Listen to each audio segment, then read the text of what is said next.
pimpinan dan seluruh anggota Komisi 6 DPR RI. Saudara Direktur Pemasaran Barata, Direktur Utama Perikanan Indonesia, Direktur Utama Berdikari, dan Direktur Utama PT Garam. Pertama, memang saya miris kalau melihat prognosa yang tadi disampaikan, baik dalam bentuk target-target capaian dalam RKP yang realnya saya kira masih butuh perjuangan berat, maupun yang digambarkan di dalam laporan keuangan. Saya pertama dari Perindo dulu. Kalau melihat kemampuan Perindo, rasa-rasanya saya bisa membandingkan dengan para juragan kapal di kampung saya, itu sama dengan laporan keuangan Bapak. Gitu. Bedanya mereka tidak punya hutang, kalau Perindo hutangnya banyak. Cita-citanya setinggi langit. BUMN semestinya menjadi penopang fiskal keuangan negara. Bukan menjadi masalah terus yang tidak pernah henti. Dan anehnya memang seperti sebuah sistem yang menurut saya sudah sangat akut, nggak bisa diperbaiki dengan cara-cara yang regularitas, dan tentu perlu cara yang sangat keras gitu untuk itu. Buat apa juga kalau hanya bisnisnya mengelola kapal hanya 8 unit, kemudian kapal tampung 15 unit. Apalagi tadi di bawah 100 gross ton. Kemampuannya sangat kecil sekali. Jadi kalau untuk bisa menjadi pemain yang tadi ingin menjadi terbesar di dunia atau di Indonesia, ya, saya takutnya menjadi terbesar di dunia dan akhirat gitu ya. Rasanya untuk di Indonesia aja saya masih mustahil ya Pak Sigit. Pak Sigit semestinya memiliki roadmap atau blueprint yang betul-betul memang ini menjadi tahapan ataupun jalan untuk bisa mencapai target itu. Bagaimana mungkin untuk mencapai sebuah perusahaan terbesar, tetapi modalnya yang paling besar itu jumlahnya keramba apung. KJA 420 unit, 427 unit KJA. Hanya KJA, keramba apung. Sebesar apa keramba apungnya? Saya tidak yakin ini menjadi sesuatu yang bisa membanggakan bagi kita. Pabrik es, ini saya sudah melihat pabrik esnya itu ya jadul-jadul lah gitu ya. Pabrik es yang mungkin besar pasak daripada tiang. Kemudian pabrik pakan, hanya 6 ton per jam. Jadi ya kalau melihat size-nya di sini, agak tidak mungkin untuk bisa menjadi yang terbesar. Kepercayaan publik pun, kepercayaan investor pun juga kecil kepada PT Perikanan Indonesia ini. Bagaimana mungkin kemudian ini menjadi sebuah cita-cita yang begitu besar dengan indikator yang semakin turun gitu. Jadi memang kalau melihat seperti ini menurut saya Pak Bimo, kita harus menelusuri betul dan mencari jalan untuk perusahaan-perusahaan BUMN yang hanya menumpang nama saja. Dan kadang saya suka miris gitu ya. BUMN-nya kecil-kecil, tetapi direksinya kaya-kaya. Mohon maaf saya tidak mengukur kekayaan seseorang.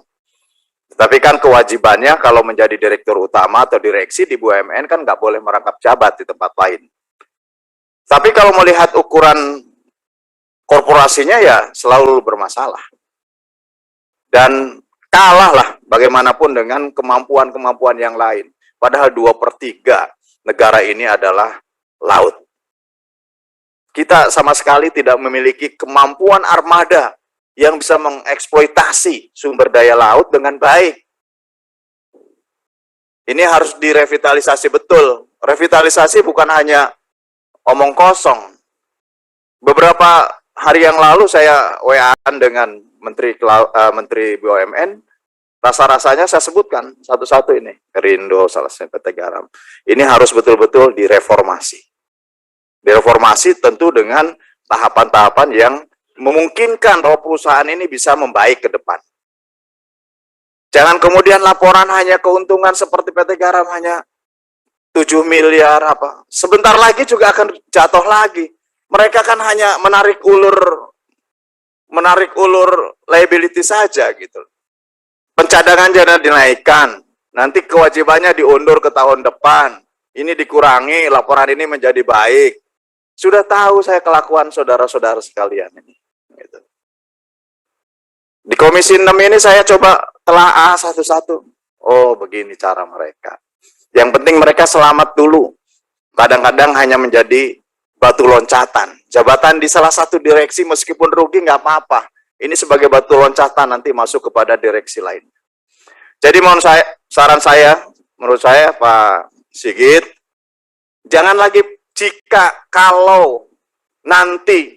Tetapi saya tunjukkan bahwa setelah saya pegang ini Perindo menjadi baik. Dan langkah-langkah menjadi besar nampak di situ. Ini nggak nampak, Pak.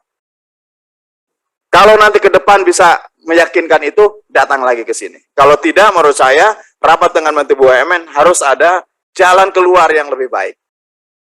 Bila mana perlu, swasta ada yang mampu menjadi operator, berikan mereka kemampuan. Atau berikan mereka kepercayaan untuk menjadi operator.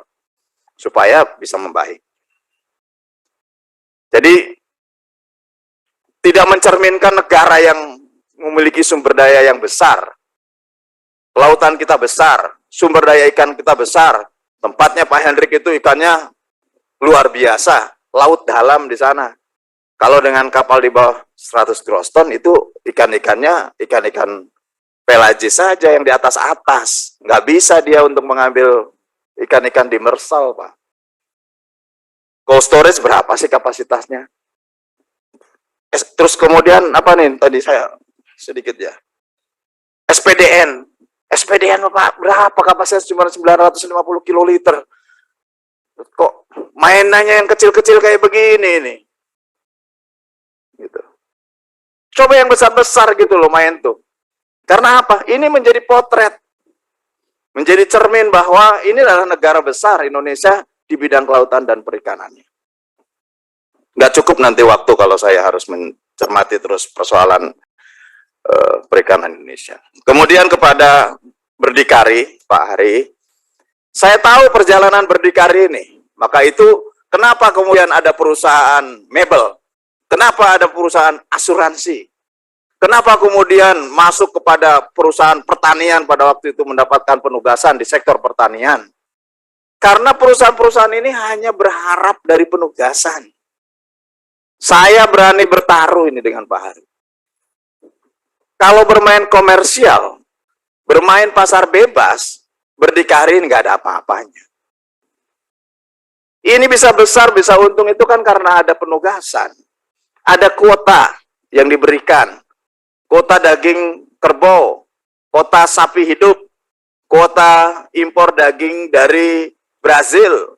Kan itu yang membuat hidup. Tadi menyebutkan bahwa kami sudah melunasi semua kewajiban. Bagaimana mungkin di tahun real sampai dengan Juli 2022 total liabilitasnya masih 986 miliar 519 juta. Kepada siapa ini? Kalau tadi sudah melunasi, kepada siapa melunasinya? Gitu. Betul, Pak? Betul kan, Pak? Nah, jadi kepada siapa? Jangan juga mengalihkan seolah-olah bisa melunasi hutang ini, tetapi kemudian berhutang kepada pihak lain. Jadi, tentukan mana jalan arah tujuan Berdikari di mana gitu. Jangan bicara main ayam takut. Kalau main ayam, saya pasti kalah dengan pemain-pemain swasta. Oh, jangan begitu, Pak. Main ayam, kami siapa untuk bertarung main ayam di Indonesia, Pak? Gitu. Mengenai rumah potong, kami akan bangun Pak rumah potong mulai tahun depan. Begitu dong. Yakinkan bahwa secara politik kami punya langkah-langkah yang lebih strategis ke depan untuk membesarkan Berdikari. Itu namanya Pak Hari warga negara Indonesia. Gitu loh, Pak. Karena apa? Memang Ya, kalau melihat dari kemampuan direksi dari yang lama berputar-putar, orang-orang yang tidak mampu di dalam mengelola perusahaan itu. Dan hanya kepada penugasan. Hanya mereka bertumpu kepada penugasan. Begitu ada kuota yang disiapkan oleh negara, impor 250.000, 270.000, kemudian Bulog diberikan kewenangan single Windows di situ, kemudian kerjasama dengan swasta, ambil untung aja. Swasta tetap yang akan mendapatkan untung jauh lebih besar. Udah tahu lah, udah kebaca lah. Gitu. Terima kasih Pak Hari. Sudah lebih baik sebetulnya berdikari. Tapi langkah ke depannya harus lebih pasti Pak. Gitu. Kemudian PT Garam.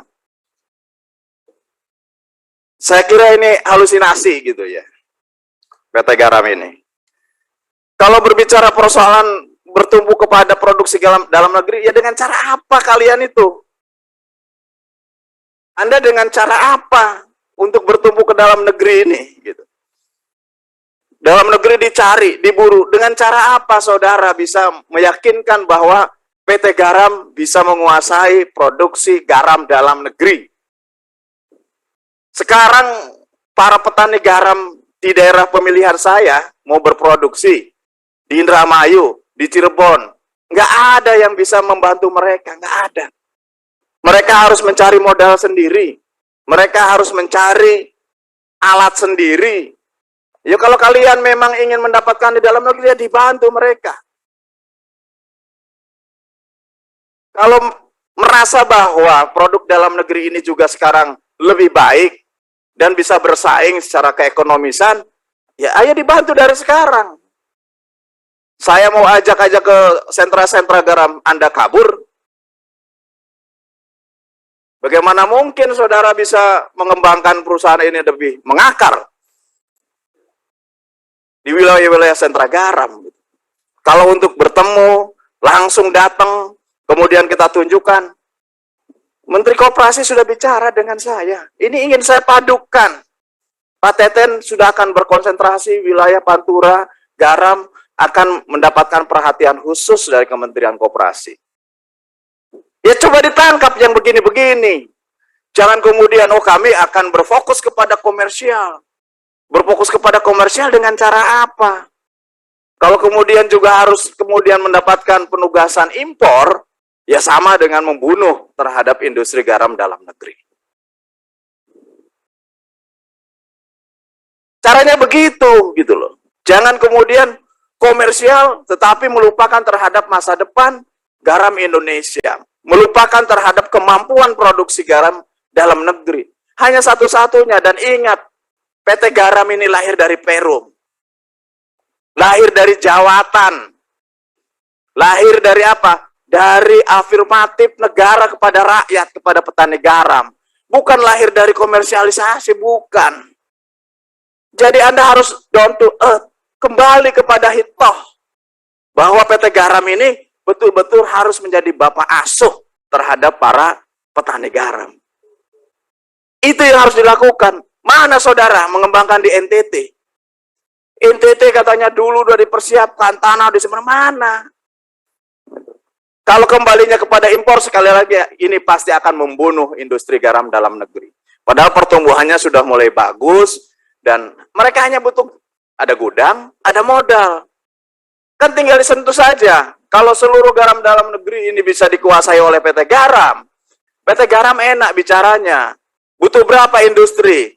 Butuh berapa konsumsi? Konsumsi sudah terpenuhi. Dan ini sudah siapkan kami untuk bisa memenuhi kebutuhan dari industri. Setelah itu apa? Oh, kami memang ada konflik interest dengan regulasi. Ayo kita benarkan regulasinya, tapi Anda action dulu. Jangan belum action, belum apa sudah minta perubahan regulasi. Nanti regulasinya dirubah, tetapi kemudian tidak ada action juga di lapangan. Kemampuan saudara harus diasah di situ, gitu. Kalau enggak, menurut saya melalui partai pemenang pemilu, Pak Aryo Bimo, ya nggak mampu-mampu, ganti aja lah direksi ini. Jangan hanya menjadi beban negara gitu. Direksi harus betul-betul menjadi penopang keuangan negara. Saya kira salah satu contoh Pak Hari lah gitu ya. Bagus langkah-langkahnya. Cuman ya sayangnya tadi masih ada kekurang percaya dirian. Kemampuan BUMN sebagai perusahaan negara masih takut dengan swasta. Hati-hati Pak, kalah adu ayam nanti. Terakhir kepada PT Barata, dulu saya waktu kunjungan ke Barata sebelum masuk PPA, rasanya kok punya optimisme. Barata mendapatkan kepercayaan kontrak dari Korea Selatan, betul ya Pak ya? Kemudian mendapatkan kepercayaan dari beberapa power plant. Bahkan Pertamina sign MOU untuk membuat Pertasop di seluruh Indonesia. Berapa? 25.000 unit di seluruh Indonesia. Kemudian hitung-hitungan ke depan ini akan bisa lebih baik keuangan. Malah masuk PPA gitu. Artinya kemampuan manajerial di Barata ini ya menurun. Kemampuan manajemen di Barata ini ternyata juga tidak mampu melawan persaingan yang ada saat ini. Jangan juga nanti dipersoalkan kepada COVID. Karena semuanya terbuka peluang pasar. Jika kemampuan manajerialnya mampu untuk bisa masuk dalam pasar. Ya ini tantangan gitu. Saudara-saudara ya tidak perlu menjadi direksi kalau tidak siap untuk mendapatkan tantangan situasi saat ini. Nah oleh karena itu menurut saya tidak ingin muluk-muluk lah mentargetkan sesuatu yang terlalu tinggi. Keluar saja dari PPA itu sudah bagus. Keluar dari PPA sudah bagus. Karena selama perusahaan itu masih dalam lingkungan PPA, berarti saudara masih dalam ICU. Masih harus melakukan penanganan khusus, melakukan restrukturisasi, dan tentu harus mendapatkan suntikan-suntikan tertentu. Nah pada sisi lain, saya setuju tadi dengan teman terdahulu, bahwa kalau saudara-saudara ini memiliki kewajiban yang tidak terbayar kepada pihak lain, yang kasihan para pengusaha kecil. Mereka hidup dari modal kecil, keuntungannya kecil. Kalau tidak dibayar, ya mereka tidak bisa beroperasi. Ikut bangkrut.